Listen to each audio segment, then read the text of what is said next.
Ma'am, good morning. Aduga, thank you. Ngarang wishes ma'am pibirakpagi ko. Aduga amasu haidi Sarat Purnima gi kaino like katpadusu yam phajana katpa male anambana. Ado haidi photo personally share toropasu adum yawe haidi yam ongdana haidi aingondagi hena phajana katle ma'am na katli do ko. Aduga haidi aphabasu lakpasu orasano ko haidi lakpadoriba matam haitare ko. Chahi haidi laiba chahi sida haitare. अदो card की message बुदी येंगमिनरसे अदुगा hiding असे निंगथौकाबा को निंगथौकाबा नहारगदी अमु कमाई तौगे कांसता को हाइदि नुमित number था चाही मोइगी energy अममम लोइ लेजेबा हाइदि नुमित की सो हाइ तारे को नुमित खुदिंगी को नुमित खुदिंगी हाइ तारगदी मंडे की एनर्जी तोंगाली ट्यूसडे की एनर्जी तोंगाली वेडनेसडे की एनर्जी तोंगाली कइगिनो हाइ मतमदा ngसागी कोइ प्लैनेट मागी मागी रिप्रेजेंट तौबुजु तोंगाली दनो हाइदी मंडे मून को हाइदी ngasi से मंडे ने ना को सोम से कइनो गुम्बा को हाइ तारे को या सोमगी इमोशंस गुम्बदा हाइ तारे को हाइदी अदुमाइना गुम्बा खितंग कइनो तौबा ngamdragadi को इमोशन द वर्क तौबियोबा हाइदी वखन नुवाइतबा खोतबा अदगी मीना खितंग हाइरकपदा वारोगनबा खोतबा अदुमाइना लेरगदी ngasi से मंडे ने सोमगी इमोशन द थबक तौबियो को मंडे रिप्रेजेंट हाइदी कनोना अखोइना मून रिप्रेजेंट तौको अदो नहान मंडे पोपा मी किसु हाइगरेको मंडे पोपा मी से यामना सेंसिटिव ओये नको अदो हाइदी कनो हजिक से हाइतारेको हाइदी मंडे इज वेरी सेंसिटिव को अदो प्रॉब्लम से कदाई द लेइनो हाइदी आइगी इमोशंस हाइतारेको आइना नुगाइत्रिसे कदाई द लेइनो अदो थिदोको म दरकार ओयेबको अदो थिदोको मी हाइदी थिदोको दरकार ओबसदा कमाइन हाइदी सिदा मु कई गाइड तौबा यागे हाइ कांजिदको मपान थो खतम को मपान थो हाइरगदी मपान थोगने अखोइ असंग मान लेबा मफमगुम्बा लेनको खतंग चलो हाइदी अखोइगी इनुम कैनी हिंगोन के कादसु लेनको अदुमाइना ओइबा ओइरे ओइद्रगना अखोइगी पाकगुम्बा कइगुम्बा लेनको खरा असंगबा लेबा मफमदा चटपियोको अदुगा अमना मैक्सिमम दा हाइ तारेको नंगी ngasi से हाइ तारे Monday नुमित ngase angouba machu ko hadi light oba machu se sizinabio yaringe hai tare ko hadi thagi mangan gi thagi machu gumba hai tare ko aduga hadi amu ara kumba se kya use to bigono ko adu si to be aduga amana kai to ge da hadi tarot card read to ko isana dum hadi message to yeng ba haida ga di yeng ba ya yeng ba haida ga dum ai nung ti gi share to re se ko monday di especially yeng obang ka tha kai ni hapta gi anoba hadi weekdays hogalak ko se ko अदुदा tarot card येंबीबे याय tarot card येंगो मतंदा tarot दगी लाप guidance हादि personal reading तौनिंगा जो को हादि मंडे से तौबा हमरा मंडे तौबि हागदि मंडे दुदा लाप नंगी गाइड तो अदुदुना नंगोना यामना मतिंग पांगनी बको अदुगा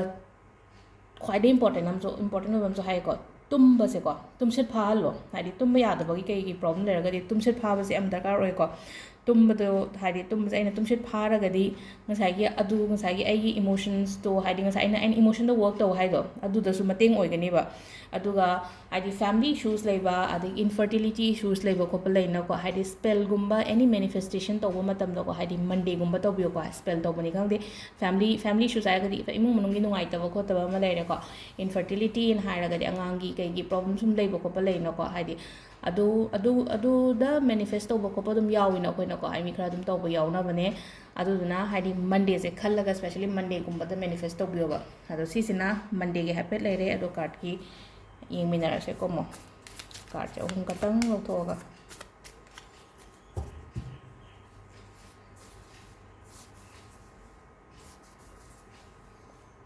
अइना पूर्णिमा एकादशी केका सुम हापिसे कनो तौबगिनेको हादि अखोइ हादि मरम मरक्ता अखोइगी कैलेंडर गुम्बा येंहौदबा कावबसु याविनको वीडियो सिदि हेता सुम काब येंगमनिना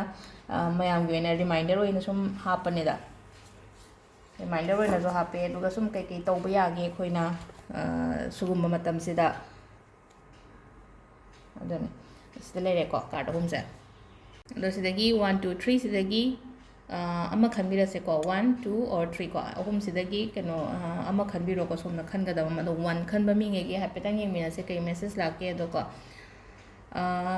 द सन हाइना लाइ को सन हाइरगदि निमितसे फैना को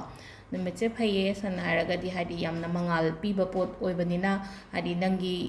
नंगोंदा अफबगुम्बा लाकपा दगा ꯍꯥꯏꯗꯤ ꯅꯍꯥꯟꯒꯩ ꯁꯨꯝ ꯑꯩꯈꯣꯏꯒꯤ ꯄꯜꯂꯝꯕ ꯈꯣꯠꯂꯝꯕ ꯊꯕꯛꯀꯨꯝꯕ ꯑꯣꯏꯕꯀꯣ ꯍꯥꯏꯗꯤ ꯉꯁꯤꯁꯦ ꯁꯨꯝ ꯅꯪꯒꯤ ꯑꯣꯏꯅ ꯄꯣꯖꯤꯇꯤቭ ꯃꯦꯁꯦꯖꯅꯦꯅ ꯍꯥꯏꯔꯁꯦ ꯀꯩꯝ ꯅꯠꯇꯦ ꯍꯥꯏꯗꯤ ꯅꯪꯒꯤ ꯑꯣꯏꯅ ꯅꯪꯅ ꯈꯟꯕ ꯈꯣꯠꯄ ꯁꯨꯝ ꯑꯣꯏꯕ ꯈꯣꯠꯄ ꯑꯗꯨꯃꯥꯏꯅ ꯑꯣꯏꯒꯅꯤꯀꯣ ꯉꯁꯤꯒꯤ ꯅꯨꯃꯤꯠꯁꯦ ꯑꯗꯨꯒ ꯑꯩꯅ ꯑꯣꯟꯊꯣꯛꯑ ꯊꯝꯃꯝꯃꯦ ꯇꯧꯔꯤꯁꯦ ꯅꯝꯕꯔ 2ꯁꯦꯀꯣ 8 of Wands ꯍꯥꯏꯅ ꯂꯥꯛꯑꯦꯀꯣ 8 of Wands ꯉꯔꯥꯡ ꯅꯍꯥꯟꯁꯨ ꯂꯥꯛꯈꯤꯅꯦ ꯃꯃꯥꯡꯗꯀꯣ ꯍꯥꯏꯗꯤ ꯑꯐꯕ ꯅꯨꯡꯉꯥꯏꯕ ꯂꯥꯛꯄꯗ ꯍꯥꯏꯗꯤ ꯉꯁꯥꯏ ꯎꯆꯦꯛ ꯑꯉꯧꯕꯒꯁꯤꯗ ꯄꯥꯏꯔꯛꯏꯁꯦꯀꯣ ꯑꯗꯨꯒ ꯉꯁꯥꯏꯒꯤ ꯁꯤꯁꯦ ꯋꯥꯟꯁꯤꯗ ꯍꯥꯏꯗꯤ ꯉꯁꯥꯏꯒꯤ ꯑꯩꯈꯣꯏ ꯎ ꯃꯁꯥꯒꯨꯝꯕꯅꯦꯀꯣ ꯁꯤꯗ ꯃꯅꯥ ꯃꯁꯤꯡ ꯆꯣꯡꯗ꯭ꯔꯥ ꯍꯥꯏꯗꯤ ꯁꯥꯏꯠꯁꯤꯗꯀꯣ ꯑꯗꯨꯅ ꯃꯅꯥ ꯃꯁꯤꯡ ꯆꯣꯡꯈꯠꯄ ꯈꯣꯠꯄ ꯍꯥꯏꯁꯦ ꯑꯐꯕ ꯂꯥꯛꯄꯅꯦꯕ ꯁꯣꯝꯗ ꯑꯗꯨꯕꯨ ꯃꯅꯤ ꯂꯦꯟꯗꯤꯡꯒꯤ ꯊꯕꯛꯇꯤ ꯇꯧꯕꯤꯒꯅꯨꯀꯣ ꯉꯁꯤ ꯅꯨꯃꯤꯠꯇ ꯍꯥꯏꯗꯤ ꯃꯤꯉꯣꯟꯗ ꯄꯩꯁꯥ ꯑꯩꯈꯣꯏꯒꯤ ꯁꯦꯟꯗꯣꯏ ꯁꯥꯟꯗꯣꯛꯄ ꯃꯤꯒꯨꯝꯕ ꯑꯗꯨꯝ ꯂꯩꯅꯀꯣ ꯍꯥꯏꯗꯤ ꯉꯁꯤꯗꯤ ꯄꯤꯕꯤꯔꯅꯨ ꯑꯗꯣ ꯑꯍꯨꯝꯁꯨꯕꯁꯦ khitang keno tawbiyo ꯁꯥꯎꯕꯒꯨꯝꯕ ꯌꯥꯗꯦꯀꯣ ꯍꯥꯏꯗꯤ ꯁꯥꯎꯕ ꯌꯥꯗꯦ ꯁ꯭ꯄꯦꯁꯤꯌꯦꯜꯂꯤ ꯅꯪꯒꯤ ꯊꯕꯛ ꯃꯐꯝꯗꯒꯨꯝꯕꯀꯣ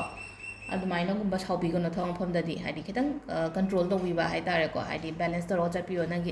ꯉꯁꯥꯏꯒꯤ ꯏꯃꯨꯡꯗ ꯅꯨꯡꯉꯥꯏꯇ꯭ꯔꯦꯅ ꯈꯜꯂꯁꯦꯕꯀꯣ ꯌꯨꯝꯗ ꯅꯨꯡꯉꯥꯏꯇ꯭ꯔꯒ ꯆꯠꯂꯒ ꯑꯩꯈꯣꯏ ꯊꯕꯛ ꯃꯐꯝꯗꯁꯨ ꯍꯦꯛ ꯑꯩ ꯉꯁꯥꯏꯒꯤ ꯅꯨꯡꯉꯥꯏꯇꯕꯗꯣ ꯐꯨꯗꯣꯛꯄ ꯁꯥꯎꯕ ꯈꯣꯠꯄ ꯑꯗꯨꯃꯥꯏꯅ ꯂꯩꯅꯀꯣ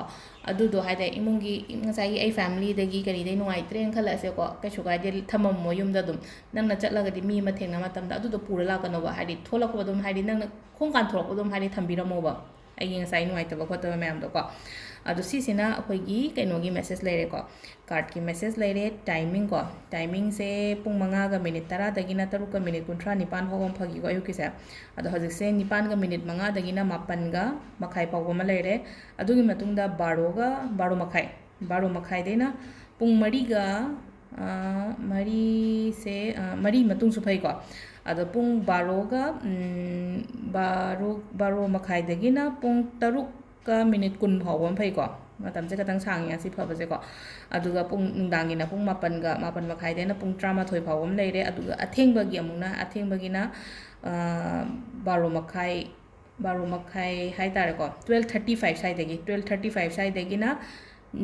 ꯅꯣꯡꯉꯥꯟꯕꯒꯤ ꯄꯨꯡ 5 ꯐꯥꯎꯕ ꯑꯗꯨꯝ ꯐꯔꯦꯀꯣ ꯃꯊꯪꯒꯤ ꯅꯦꯛꯁ ꯗꯦꯒꯤ ꯅꯣꯡꯉꯥꯟꯕꯒꯤ ꯄꯨꯡ 5 ꯐꯥꯎꯕ ꯑꯗꯨꯝ ꯐꯔꯦꯀꯣ ꯑꯗꯣ ꯁꯤꯗ ꯂꯩꯔꯦ ꯉꯁꯤꯒꯤ ꯀꯥꯔꯠꯀꯤ ꯃꯦꯁꯦꯖ ꯇꯥꯏꯃꯤꯡ ꯁꯦꯠꯀꯗꯕ ꯃꯆꯨ ꯀꯂꯔ ꯑꯉꯧꯕꯀꯣ ꯑꯩꯅ ꯃꯃꯥꯡ ꯍꯧꯔꯛꯄꯗ ꯑꯗꯨꯝ ꯍꯥꯏꯈ꯭ꯔꯦꯀꯣ ꯑꯗꯣ ꯃꯈꯥ ꯇꯥꯅ ꯑꯗꯨꯝ ꯃꯊꯪ ꯌꯦꯡꯃꯤꯟꯅꯔꯁꯨ ꯀꯩꯀꯩ ꯀꯩꯅꯣ ꯇꯧꯒꯗꯒꯦ ꯍꯥꯏꯕꯗꯣ ꯊꯦꯡꯛ ꯌꯨ